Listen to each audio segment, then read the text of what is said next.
पश्चिम बंगाल में पंचायत चुनाव लगातार जारी है और पंचायत चुनाव के साथ ही लगातार हिंसा का दौर भी वहां चल रहा है और ये पश्चिम बंगाल का चुनावी रक्त चरित्र है। और अब आपको दिखाते हैं कि बंगाल में किस तरह से लोग कानून को ठेंगा दिखा रहे हैं। ये तस्वीरें मालदा जिले की हैं, जहां कुछ लोग बैलेट बॉक्स लेकर ही भाग गए। मोटरसाइकिल पर बैलेट बॉक्स रखकर आसानी से ये लोग फरार हो गए।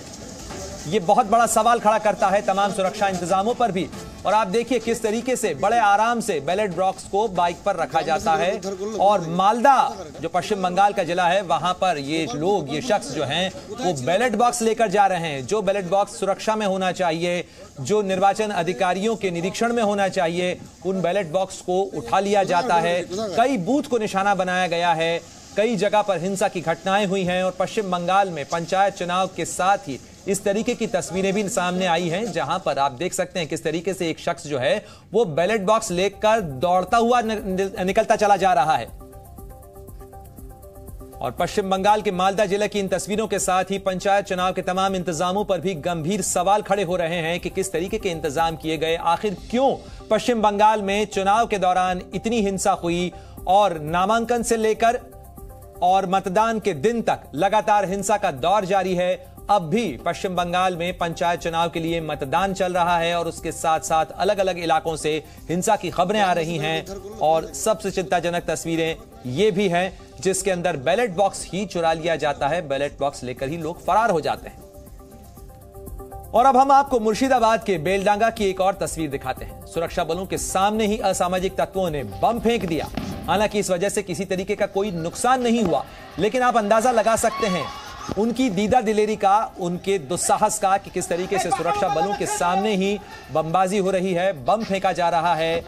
और कई जगह पर बूथ को निशाना बनाया गया, कई जगह पर तोड़फोड़ की घटनाएं सामने आई। साथ ही प्रत्याशियों और निर्वाचन अधिकारियों के खिलाफ भी हिंसा की कोशिश की गई। इस तरीके की तस्वीरें पंचायत चुनाव के दौरान पश्चिम बंगाल के अलग अलग इलाकों से देखने को मिल रही है, चाहे उत्तर 24 परगना हो, दक्षिण 24 परगना हो, मालदा, कूच बिहार।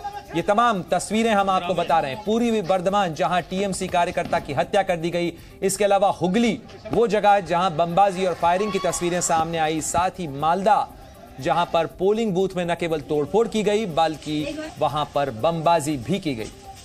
लेकिन पश्चिम बंगाल में पंचायत चुनाव लगातार जारी है, मतदान अभी हो रहा है और इसके साथ ही हिंसा की घटनाएं भी लगातार सामने आ रही हैं। सीधे आपको ग्राउंड जीरो लिए चलते हैं।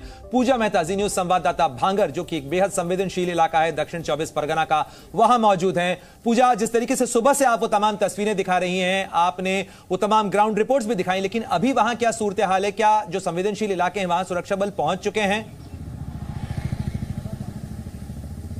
देखिए प्रणय, मैं आपको ताजा तस्वीरें दिखा रही हूँ। हम फिलहाल काशीपुर थाना के बाहर है, ये भी भांगोर इलाके में पड़ता है और यहाँ पर काफी पुख्ता सुरक्षा इंतजाम किए गए हैं और यहाँ पर रिजर्व फोर्स को भी रखा गया है, क्योंकि सुबह से भांगोर के भी अलग अलग इलाके में हम देख रहे थे किस तरह से गोलीबाजी, बमबाजी की जा रही थी, गोलियां बरसाई जा रही थी, कईयों को जो है चोटें आई हैं और काफी ज्यादा हिंसा भी हुई।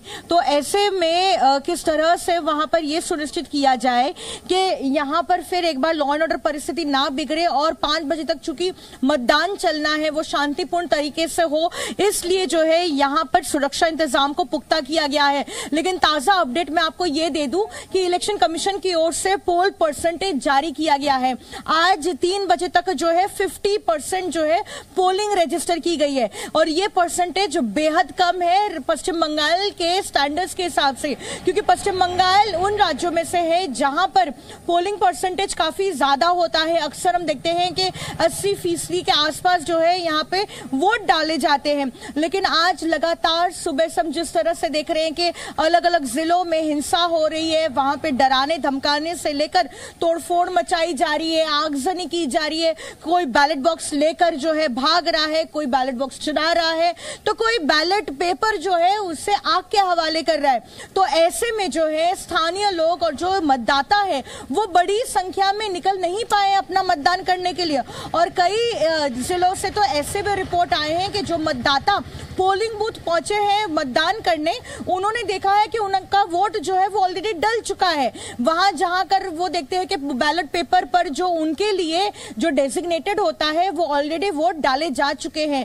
ऐसे में सवाल उठ रहा है कि क्यों नाकाम रहा स्टेट इलेक्शन कमीशन और साथ ही जो स्टेट पुलिस की मशीनरी है कि वो घंटों तक, इनफैक्ट अगर हम कहें कि 7 बजे जैसे ही मतदान प्रक्रिया शुरू हुई उससे पहले से ही हिंसा शुरू हो गई थी। इसी चीज की तो आशंका थी, इसी चीज की आशंका थी और इसीलिए वहां पर केंद्रीय बलों की तैनाती भी की गई थी। उनके डिस्ट्रीब्यूशन को लेकर भी बहुत सवाल खड़े किए जा रहे हैं।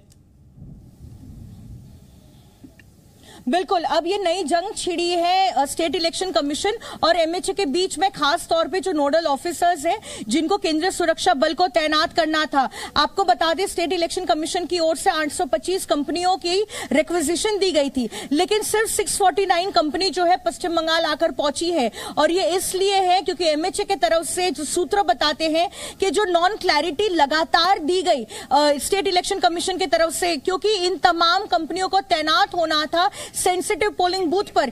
और आज सुबह भी जब नोडल ऑफिसर पहुंचते हैं सेंट्रल आर्म पैरामिलिट्री फोर्सेस की तरफ से मीटिंग करने के लिए स्टेट इलेक्शन कमीशन, तब भी उन्हें कोई सेंसिटिव बूथ की सूची नहीं दी गई। महज ये कह दिया गया कि आप अपने जिले में चले जाइए, डीएम आपकी डिप्लॉयमेंट करेगा। और सेंट्रल फोर्सेस की तरफ से यह कहा गया है कि जहां जहां वो तैनात थे वहां पर आज कोई भी हिंसा नहीं हुई, और अगर अटेम्प्ट हुआ तो उसे काउंटर किया गया। तो सवाल उनकी तरफ से यह भी उठाया जा रहा है कि क्या बहुत सारे हैं पूजा, जाहिर तौर पर, लेकिन लगातार इन तमाम घटनाओं के बीच में सवाल इस चीज को लेकर खड़ा है कि आखिर पश्चिम बंगाल में चुनाव को लेकर इतनी हिंसा क्यों। शुक्रिया आपका इस तमाम जानकारी के लिए, आप नजर बनाए रखिएगा।